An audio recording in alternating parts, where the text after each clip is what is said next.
Hello जी, कहिए क्या बात कर रहे हो। ठीक है, मैं टीम भेजता हूँ। हवलदार, मुझे लगता है 2 दिन से जिस बस को हम यहाँ ढूंढ रहे थे वो 100 किलोमीटर दूर नहर में मिली है। जल्दी गाड़ी निकालो, हमें अभी चलना होगा। आपके कहने का मतलब है वो 375 वाली बस? लेकिन सर, वो तो यहीं 21 किलोमीटर के अंदर चलने वाली बस है। 100 किलोमीटर दूर कैसे पहुँच गई? नहर में जो बस मिली है वो कोई और होगी। वही तो पता लगाना है ना। इंस्पेक्टर अपने साथ टीम लेकर नहर के पास पहुंच गया था। क्रेन की मदद से जब उस बस को नहर से बाहर निकाला गया तो देखा वाकई वही बस थी जिसे पिछले 2 दिन से पुलिस ढूंढ रही थी। इस बस के बारे में कंप्लेन आई थी ना? कौन था वो जिसने कंप्लेन कराई थी? सर, 2 दिन पहले रात के 3 बजे एक बूढ़ी औरत और एक 22-23 साल का लड़का आए थे। अजीब अजीब सी बातें कर रहे थे। उनकी बातों का कोई सर पैर नहीं था, इसलिए हमने उन्हें भगा दिया था। बुलवाओ उन्हें। और हाँ, जिस डिपो की ये बस है वहाँ से भी बुलवाओ किसी को जो ड्राइवर के बारे में जानकारी दे सके। कुछ ही देर के बाद बस का मैनेजर और वो बूढ़ी औरत इंस्पेक्टर के सामने खड़े हुए थे। ये बस तुम्हारे डिपो की थी ना? जरा पहचान करके बताओ, ये ड्राइवर और कंडक्टर तुम्हारे बस के ही हैं? जी सर, ये हमारे ही डिपो की बस है। 3 दिन पहले आखिरी बार ये बस फ्रेगनेंट हिल्स के लिए निकली थी, लेकिन अचानक से कहाँ गायब हो गई कोई नहीं जानता। नहीं सर, 3 दिन नहीं, 2 दिन पहले रात के 2 बजे मैंने फ्रेगनेंट हिल्स जाने के लिए यही बस ली थी। बस में एक ड्राइवर और एक लेडी कंडक्टर भी थी। बस में मेरे साथ साथ एक कपल और एक 22 से 23 साल का लड़का भी चढ़ा था। वही लड़का जो मेरे साथ पुलिस में कंप्लेंट दर्ज कराने के लिए भी आया था। और वो कपल, वो कहाँ गए? उनकी तो डेड बॉडी भी नहीं मिली बस के अंदर से। हाँ, वो लोग थोड़ी दूर पर ही बस से उतर गए थे। उसके बाद 3 लोग बस में चढ़े जो दिखने में बहुत ही अजीब से नजर आ रहे थे। मैंने उस दिन इंस्पेक्टर को बताया था, लेकिन किसी ने भी मेरी बात पर यकीन नहीं किया। वो 3 लोग इंसान नहीं थे सर, मैंने खुद अपनी आँखों से देखा। वो कुछ और ही था। बूढ़ी की बातें सुनने के बाद इंस्पेक्टर का दिमाग चकराने लगा था। ठीक है, तुम जाओ। हवलदार, रूट नंबर 375 की सारी फुटेज निकलवाने को कहा था ना, क्या हुआ उसका? सर, रूट नंबर 375 की पूरी फुटेज मैंने खुद चेक की है। ये बुढ़िया और वो लड़का जहाँ पर उतरे उसके आगे बस पूरे रूट पर कहीं भी नजर नहीं आई। इनके उतरने के बाद पता नहीं बस कहाँ गायब हो गई। तुमने जाकर कैमरे चेक किए? हो सकता है आगे के कैमरे खराब हो। नहीं सर, कैमरे खराब नहीं है, सारे फुटेज है हमारे पास, लेकिन ये बस उस रूट पर आगे कहीं गई ही नहीं। अचानक से ना जाने कहाँ गायब हो गई। सर, एक और बात, ये एक छोटे से रोड पर चलने वाली बस है। इसमें 20 किलोमीटर से ज्यादा चलने का डीजल ही नहीं था। अगर बस 100 किलोमीटर दूर यहाँ नहर तक आई है तो जरूर कहीं ना कहीं डीजल भरवाया होगा। आप सीसीटीवी निकलवाइए ना। मैनेजर की बात सुनकर इंस्पेक्टर सारे पेट्रोल पंप्स की फुटेज निकलवाता है, लेकिन एक भी फिलिंग स्टेशन पर बस नजर नहीं आती। सर, 5 बॉडी को पोस्टमार्टम के लिए भेज दिया है। डॉक्टर का कहना है कि ये बॉडी तो 2 दिन पुरानी नहीं है, बल्कि इसमें से जो 3 बॉडीज हैं जिनके शरीर पर अजीबोगरीब से कपड़े थे वो तो इतनी बुरी हालत में है कि लगता है हफ्तों से पानी में ही थी। और ड्राइवर और कंडक्टर की भी कम से कम 1 हफ्ते पहले मौत हुई होगी, ऐसा लगता है। इंस्पेक्टर को कुछ समझ में नहीं आ रहा था कि ये पहेली आखिर है क्या। ऐसा कैसे हो सकता था? ड्राइवर और कंडक्टर को 2 दिन पहले उस बूढ़ी औरत ने अपनी आंखों से देखा था। इसका मतलब उनकी मौत तो इन 2 दिनों के बीच में ही हुई है। पहेलियों को सुलझाने के लिए इंस्पेक्टर जाकर बस का फ्यूल टैंक खोलकर देखता है, और जो सामने उसे नजर आता है उसे देखकर उसे मानो करंट सा लग जाता है। बस का फ्यूल टैंक लबालब खून से भरा हुआ था। साल 1995, रात के तकरीबन 2 बज रहे थे। एक तो गहरी ठंडक, ऊपर से पिछले 2 घंटे से लगातार बारिश हो रही थी, जिसके कारण उस 22 साल के लड़के का बस स्टॉप पर खड़े रहकर बस का इंतजार करना मुश्किल होता जा रहा था। चीन में फ्रेग्रेंट हिल तक जाने के लिए ये इस रूट की आखिरी बस थी, और इस समय उसे रूट नंबर 375 की इस आखिरी बस का बेसब्री से इंतजार था। चारों ओर घना कोहरा फैला हुआ था, जिसके कारण सामने कुछ मीटर पर खड़े हुए लोग भी साफ नजर नहीं आ रहे थे। पिछले आधे घंटे में बस स्टॉप से कोई भी बस होकर नहीं गुजरी थी। एक युवक बस का इंतजार कर ही रहा था कि तभी उसे सामने से एक बूढ़ी औरत छड़ी टिकाती हुई बस स्टॉप की तरफ आती नजर आती है। बूढ़ी औरत के वहां पहुंचने के कुछ ही मिनट के बाद रूट नंबर 375 की बस स्टॉपेज पे आके रुक जाती है। वो बूढ़ी औरत और युवक बस में चढ़ जाते हैं। बस आगे बढ़ने ही वाली थी कि तभी कोई बस को हाथ हिलाकर रोकने का इशारा करता है। ड्राइवर ने एक बार फिर ब्रेक लगा दिया था। एक कपल हाथों में हाथ डाले बस में चढ़ते हैं और ड्राइवर के पीछे वाली सीट पर बैठ जाते हैं। वो बूढ़ी औरत और लड़का भी बस में आमने सामने वाली सीट पर बैठ गए थे। बस में कुछ मिलाकर सिर्फ 4 ही सवारियां थी। ड्राइवर ने एक बार फिर इधर उधर देखा। जब उसे कोई सवारी दिखाई नहीं दी तो उसने बस को आगे बढ़ा दिया।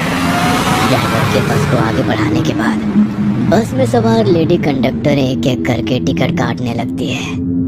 बस में बैठा कपल एक दूसरे के कंधे पर सर रखकर नींद की झपकी ले रहा था।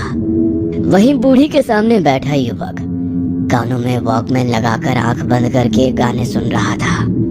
लेकिन बूढ़ी औरत पूरी तरह से सतर्क थी। वह बार बार मुड़कर बस में सवार सवारियों और ड्राइवर को देख रही थी। उसकी आंखों में नींद नजर नहीं आ रही थी। अचानक ही बस का ड्राइवर बस की स्पीड बहुत धीमी कर देता है। क्या हुआ? बस इतनी धीरे क्यों कर दी? सामने इतना कोहरा है, कुछ समझ नहीं आ रहा है कि सड़क किस तरफ है। ज्यादा तेज चलाऊंगा तो एक्सीडेंट हो सकता है। अच्छा ठीक है, आप ध्यान से चलाइए। चारों ओर बिल्कुल सन्नाटा था। बारिश बंद हो चुकी थी और सड़कों पर कोई भी गाड़ी नजर नहीं आ रही थी। बस भी लगभग खाली ही थी, जिसकी वजह से गाड़ी के इंजन के अलावा और किसी भी तरह की आहट गाड़ी में से सुनाई नहीं पड़ रही थी। खराब मौसम और कम विजिबिलिटी होने के कारण ड्राइवर के साथ साथ बस में सवार बूढ़ी औरत के माथे पर भी चिंता की लकीरें उभर रही थी, क्योंकि बाकी सवारियां आंखें बंद किए थी। उन्हें बाहर के मौसम का कोई अंदाजा ही नहीं था। अचानक से बस की छत पर किसी के होने का एहसास होने लगता है और धम धम की आवाज सुनाई पड़ने लगती है। ये कैसी आवाज है? चलती हुई बस में बस की छत पर कौन हो सकता है? मैं बस रोक कर देखता हूँ। ड्राइवर बस रोक कर उतरता है। तभी अचानक से बस के ऊपर से आ रही आवाज बंद हो जाती है। ड्राइवर बस के चारों ओर घूम कर देखने लगता है। अचानक ही ड्राइवर के ऊपर एक बिल्ली कूद पड़ती है, जिसके कारण उसके मुंह से एक जोरदार चीख निकल जाती है। ड्राइवर दौड़ते हुए वापस से बस में चढ़ जाता है। क्या हुआ? क्या था बाहर? एक बिल्ली थी, वही बस के ऊपर घूम रही थी शायद। आगे बढ़ते हैं, आसपास जंगल है, यहाँ रुकना ठीक नहीं है। क्या कहा? एक बिल्ली थी? बिल्ली के बस की छत पर चलने से इतनी तेज आवाज नहीं हो सकती। बूढ़ी को अपने आसपास कुछ असामान्य सा घटित होता हुआ महसूस हो रहा था। वो महसूस कर पा रही थी कि उसके साथ कुछ तो अजीब हो रहा है। अचानक ड्राइवर बस की स्पीड बढ़ा देता है। अरे सामने कुछ नजर नहीं आ रहा है और तुम इतना तेज बस दौड़ा रहे हो, कर क्या रहे हो? बुढ़िया की बात का जवाब दिए बिना ड्राइवर घूमते हुए एक नजर बुढ़िया की ओर देखता है और एक बार फिर से अपना पांव एक्सीलेटर के ऊपर रख देता है। सामने सड़क पर एक दोराहा नजर आ रहा था, जहां से सड़क लेफ्ट और राइट 2 डायरेक्शन में डिवाइड हो रही थी। ड्राइवर बस को बाईं ओर मोड़ लेता है। अरे कैसे ड्राइवर हो तुम? किधर मोड़ लिया बस को? ये रास्ता जंगल की तरफ जा रहा है। नए नए भर्ती हुए हो क्या? रास्ता ठीक से नहीं मालूम? अरे आप आराम से बैठिए ना, बार बार क्यों टोका टोकी कर रही हैं? मुझे पता है कि अपना काम कैसे करना है। इस रास्ते पर ट्रैफिक कम होता है, कोहरे में इधर से जाना सेफ रहेगा और ये शॉर्टकट भी है। आप चिंता मत करो, थोड़ी देर बाद ये आगे जाकर उसी रास्ते पर मिल जाएगा। बूढ़ी को ड्राइवर के हाव भाव काफी बदले हुए नजर आ रहे थे। कुछ देर बाद तेज गति से दौड़ती बस को ड्राइवर अचानक ब्रेक लगाकर रोक लेता है। क्या हुआ? ऐसे अचानक से बस क्यों रोक दी? अब तो फ्रैगनेंट हिल से पहले बस का कोई स्टॉपेज भी नहीं है। वैसे भी ये जंगली इलाका है, यहाँ पर बस रोकने का मतलब क्या है?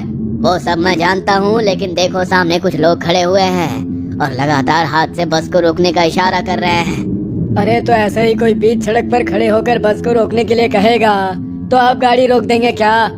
इतनी रात को ऐसे ही बस रोक देना मुझे तो कुछ ठीक नहीं लग रहा। आप दरवाजा मत खोलिए। ड्राइवर साहब सही कह रहे हैं, सामने 3 लोग खड़े हुए नजर आ रहे हैं, उन्हें मदद की जरूरत हो सकती है।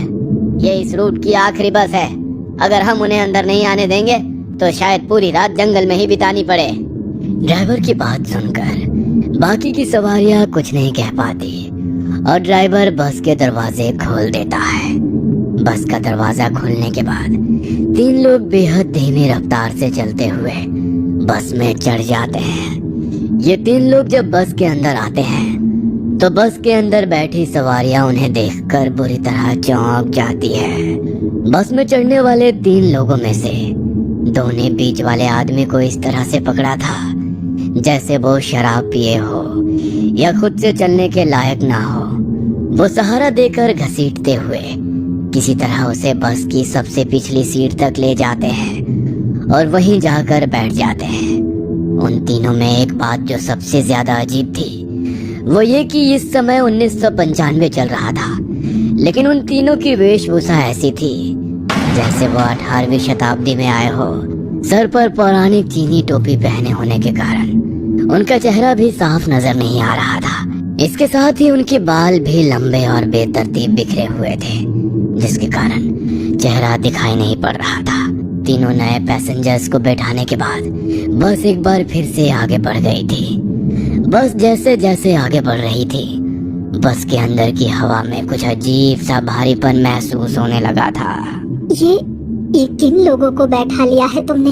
तुम्हें इन्हें देखकर कुछ सिरहन सी महसूस नहीं हो रही? उनके कपड़े देखो, आज के समय में कौन ऐसे कपड़े पहनता है? इतने पुराने और भद्दे लग रहे हैं, जैसे कभी धुले ही नहीं है। आपने गौर किया? बस के अंदर अचानक दुर्गंध फैल गई है। ऐसा लगता है जैसे कुछ सड़ रहा है यहाँ। मुझसे तो सांस भी नहीं ली जा रही है। ये क्या बोल रही हैं आप? ऐसा तो कुछ भी नहीं है। इधर पीछे गांव में एक थिएटर है, ये लोग उधर नाटक कंपनी से ही आए होंगे। आप उन पर ध्यान मत दीजिए। जब से वो लोग बस में आए तब से 1 इंच भी हिले नहीं, ना ही उन्होंने कोई बात की।